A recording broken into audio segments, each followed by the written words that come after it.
ओम शांति।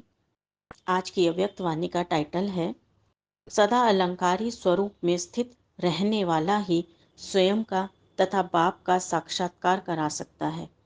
यह वाणी 2 फरवरी 77 की है और इस वाणी को हम 2 पार्ट्स में करेंगे और आज हम पहला पार्ट ले रहे हैं। बाबा क्या कह रहे हैं? इस वाणी में बाबा ने बड़े गुह्य तरीके से यह बताया है कि हमारा अलंकारी स्वरूप क्या है। भक्ति में विष्णु के 4 हाथ दिखाए हैं और चारों ही हाथों में कुछ न कुछ अलंकार दिए गए हैं। वे अलंकार हैं सुदर्शन चक्र, पद्म, गदा व शंख और भुजा अर्थात शक्ति। यानी हर एक अलंकार अपने आप में एक शक्ति है। यह अलंकार वास्तव में आत्मा के अलंकार हैं, न कि देवताओं के। देवताएं तो संपूर्ण रीति से संपन्न हैं, उन्हें शक्तियों की आवश्यकता नहीं है। संगम पर जब आत्मा परमात्मा का मिलन होता है तब आत्मा यह अलंकार यूज करके स्वयं को जागृति में रखती है, अपने श्रेष्ठ भाग्य की स्मृति में रहने की कोशिश करती है, अपने पिता की, अपने घर की स्मृति में रहना चाहती है।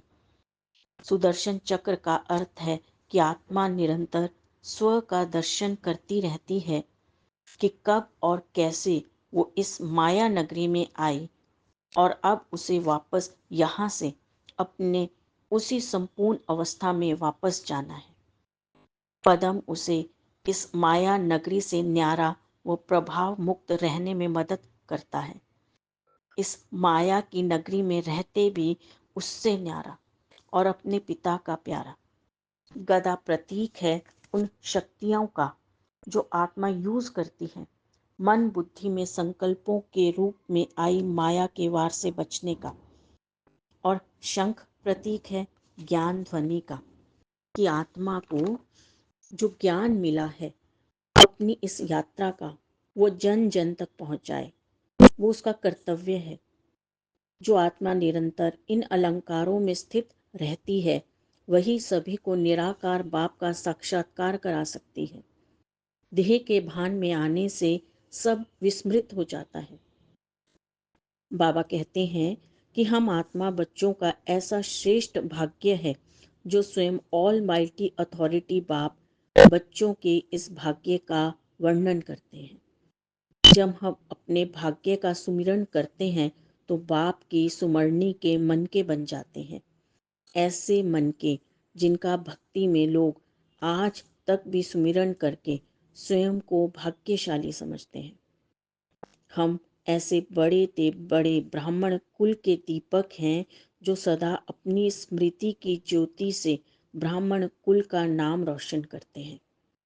और जागती ज्योति की निशानी है सदा स्मृति और समर्थी स्वरूप। यदि स्मृति है कि मैं सर्वशक्तिवान की संतान, मास्टर सर्वशक्तिवान आत्मा हूँ, तो समर्थी ऑटोमेटिकली आ जाएगी।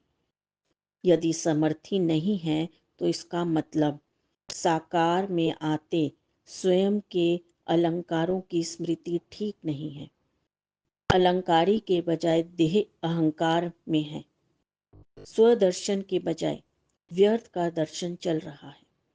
अपने ही स्वभाव संस्कार के वश हो कमल पुष्प समान न्यारे नहीं रह पाते। स्वयं पर आई माया पर विजय नहीं प्राप्त कर पा रहे हैं। इतनी शक्ति ही नहीं है।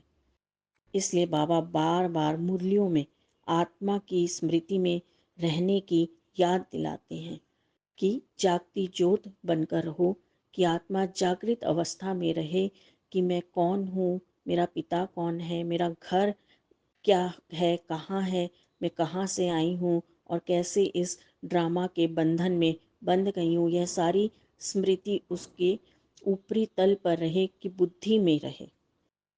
बाबा कह रहे हैं ऐसे ही जो अलंकारी हैं वो सदा ही निरहंकारी, निराकारी और निर्विकारी स्थिति में स्थित रह सकते हैं। अच्छा, ओम शांति।